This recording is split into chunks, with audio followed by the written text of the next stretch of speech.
सुबह का समय था। बुद्ध के सारे शिष्य बुद्ध के आने का इंतजार कर रहे थे। थोड़ी देर बाद बुद्ध आए और अपने सिंहासन पर बैठ गए। बुद्ध ने प्रवचन देना शुरू कर दिया। बुद्ध ने कहा, आज की सीख मैं आप लोगों को एक कहानी के द्वारा देना चाहता हूँ और ये कहानी कुछ इस प्रकार है। एक आदमी मंदिर में सेवक था। उसका काम मंदिर की साफ सफाई करना था। भक्तों और श्रद्धालुओं द्वारा दिए गए दान में से थोड़ा बहुत उसे मंदिर के पुजारी द्वारा दे दिया जाता था। इसी से उसका गुजर बसर चल रही थी। वह अपनी जिंदगी में बहुत परेशान और दुखी था। मंदिर के काम करते करते वह दिन भर अपनी जिंदगी को लेकर शिकायत करता रहता। एक दिन शिकायत करते हुए वह भगवान से बोला, भगवान जी, आपकी जिंदगी कितनी आसान है। आपको बस एक जगह आराम से खड़े रहना होता है। मेरी जिंदगी को देखो, कितना कठिन जिंदगी जी रहा हूँ मैं दिन भर कड़ी मेहनत करता हूँ, तब कहीं 2 जून की रोटी नसीब हो पाती है। काश मेरी जिंदगी भी आपकी तरह होती। उसकी बात सुनकर भगवान बोले, तुम जैसा सोच रहे हो वैसा नहीं है। मेरी जगह रहना बहुत आसान नहीं है। मुझे बहुत सारी चीजें देखनी पड़ती हैं, बहुत सी व्यवस्थाएं करनी पड़ती हैं। यह हर किसी के बस की बात नहीं है। भगवान जी, कैसी बातें कर रहे हैं आप? आपका काम आसान ही तो है। आपकी तरह तो मैं भी दिन भर खड़े रह सकता हूँ। इसमें कौन सी बड़ी बात है? मंदिर का सेवक बोला, तुम नहीं कर पाओगे। इस काम में बहुत धैर्य की आवश्यकता पड़ती है। भगवान बोले, मैं जरूर कर पाऊंगा। आप मुझे एक दिन अपनी जिंदगी जीने दीजिए। आप जैसा बताएंगे मैं वैसा ही करूंगा। मंदिर का सेवक जिद करने लगा। उसकी जिद के आगे भगवान मान गए और बोले, ठीक है, आज पूरा दिन तुम मेरी जिंदगी जियो और मैं तुम्हारी जिंदगी जीता हूँ। लेकिन मेरी जिंदगी जीने के लिए तुम्हें कुछ शर्तें माननी होगी। सेवक बोला, मैं हर शर्त मानने के लिए तैयार हूँ। ठीक है, तो ध्यान से सुनो। मंदिर में दिन भर बहुत से लोग आएंगे। कुछ तुम्हें अच्छा कहेंगे और कुछ तुम्हें बुरा कहेंगे।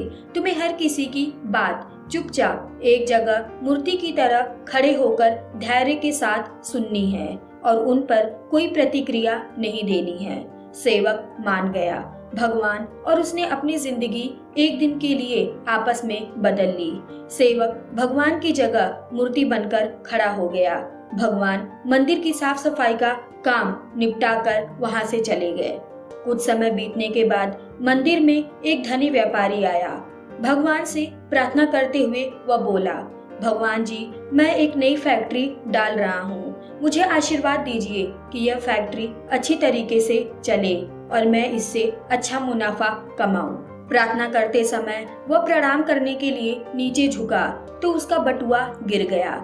जब वहां से जाने लगा तो भगवान की जगह खड़े मंदिर के सेवक का मन हुआ कि वह उसे बता दे कि उसका बटुआ गिर गया है, लेकिन शर्त अनुसार उसे चुप रहना था। इसलिए वह कुछ नहीं बोला और खामोश खड़ा रहा।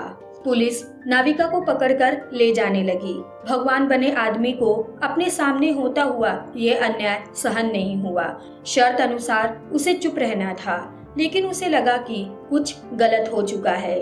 यदि अब मैं चुप रहा तो एक बेकसूर आदमी को व्यर्थ में ही सजा भुगतनी पड़ेगी। उसने अपनी चुप्पी तोड़ते हुए कहा, आप गलत व्यक्ति को पकड़कर लेकर जा रहे हैं। ये बटुआ इस नाविक ने नहीं बल्कि इसके पहले आए गरीब व्यक्ति ने चुराया है। मैं भगवान हूँ और मैंने सब देखा है। पुलिस भगवान की बात कैसे नहीं मानती।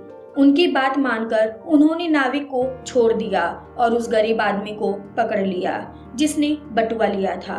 शाम को जब भगवान वापस आए तो मंदिर के सेवक ने पूरे दिन का वृत्तांत सुनाते हुए उन्हें गर्व के साथ बताया कि आज मैंने एक व्यक्ति के साथ अन्याय होने से रोका है। देखिए, आपकी जिंदगी जीकर आज मैंने कितना अच्छा काम किया है। उसकी बात सुनकर भगवान बोले, ये तुमने क्या किया?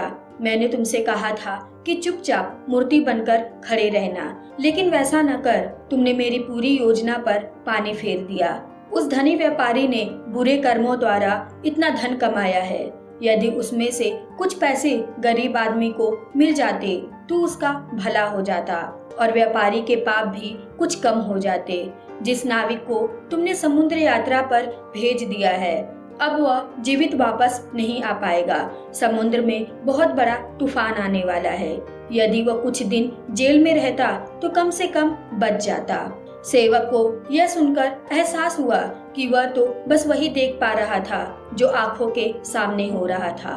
उन सबके पीछे की वास्तविकता को वह देख ही नहीं पा रहा था, जबकि भगवान जीवन के हर पहलू पर विचार कर अपनी योजना बनाते हैं और लोगों के जीवन को चलाते हैं।